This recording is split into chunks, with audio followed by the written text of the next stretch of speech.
When we restore teeth with direct composite, the basic principles begin with how the material is placed. Composite must be placed in small increments, no more than 2 mm at a time. This is done to ensure that each layer receives adequate light exposure during polymerization and to control the stresses associated with shrinkage. In contrast to older materials, the retention for composite restorations does not come from mechanical undercuts, but rather from micromechanical adhesion through bonding. Composite bonds much more reliably to enamel than to dentin, and therefore the presence of enamel at the periphery of the preparation strengthens both the restorative choice and the long-term prognosis. In Class 1 composite restorations, our approach varies slightly depending on the size of the lesion. Small to moderate preparations do not require any additional retentive or resistance form features. There is no minimum depth, as there would be for amalgam, and there is no minimum thickness requirement to prevent bulk fracture. The material's properties and bonding make these features unnecessary. Larger Class 1 restorations, however, require attention to strength. The occlusal walls should be relatively flat and perpendicular to occlusal forces, and we must preserve the marginal ridge. In premolars, the ridge should remain at least 1.5 mm wide, and in molars at least 2 mm, as the marginal ridge architecture is critical to preventing fracture. For Class 2 composite restorations, we extend only as far as the caries or existing restoration dictates. Unlike amalgam, minimal extension for convenience form is unnecessary. The proximal clearance that is mandatory for amalgam is not required for composite, though creating clearance may simplify placing the matrix and contouring the restoration. Beveling the proximal box walls is not typically recommended. The difficulty in restoring those areas outweighs the potential benefit. The facial and lingual margins of the box should meet the tooth at approximately a 90-degree cavo-surface angle, and unsupported enamel must be removed. In small Class 2 situations, the preparation may be a box-only type, meaning that if the occlusal fissures are caries-free, we do not need to break through them. The pulpal, axial, gingival, and proximal extensions are dictated entirely by the lesion. For moderate and large Class 2 restorations, however, the preparation may more closely resemble an amalgam preparation, providing the strength needed for occlusal load. The pulpal floor is generally prepared to approximately 0.2 of a millimeter inside the dentino-enamel junction, and usually ends up between about 1.5 to 2 mm from the occlusal surface. Depending on caries, selective caries removal can be performed using a slow-speed round burr or spoon excavator. One of the most important steps in Class 2 composite restorations is matrix placement. The matrix accomplishes two essential tasks. It confines the restorative material and helps establish proper proximal contours and contacts. This is where composite differs significantly from amalgam. Amalgam can be condensed against the matrix band, enhancing the contact. Composite largely cannot. So achieving a tight contact relies heavily on the choice of matrix system and how it is placed. When only one proximal surface is involved, a pre-contoured sectional metallic matrix is preferred.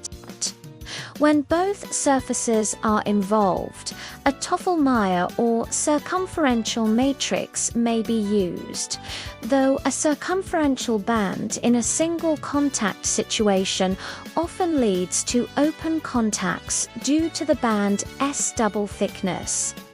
This is not a problem with amalgam but becomes critical with composite. A wedge is then placed at the gingival margin to stabilize the matrix, slightly separate the teeth, and prevent gingival overhangs. During placement of the composite itself, oblique increments are recommended to reduce shrinkage stress pulling on the proximal margin. The curing times depend on shade, and opacity darker or more opaque composites require longer exposure and the light tip should be held very close without touching the material. Manufacturers' instructions generally recommend around 20 seconds per increment. Class 3 composite restorations are typically accessed from the lingual side whenever possible to maintain aesthetics, unless the lesion already involves the facial surface. We aim to confine the outline form to the defect and avoid extending into the full contact area onto the facial surface or subgingivally, unless dictated by the lesion. Unsupported enamel can remain if it is not subject to occlusal loading.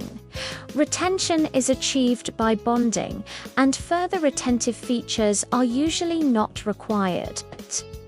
In rare situations where retention must be enhanced, one may widen the enamel bevel or place grooves in the internal dentin walls. Facial bevels are common in Class 3 restorations for aesthetic blending.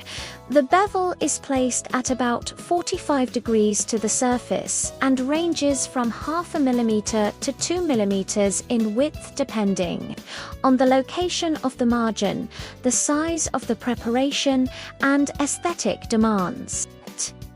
If the gingival extension reaches an area where enamel is thin or absent, beveling is avoided to preserve the remaining margin.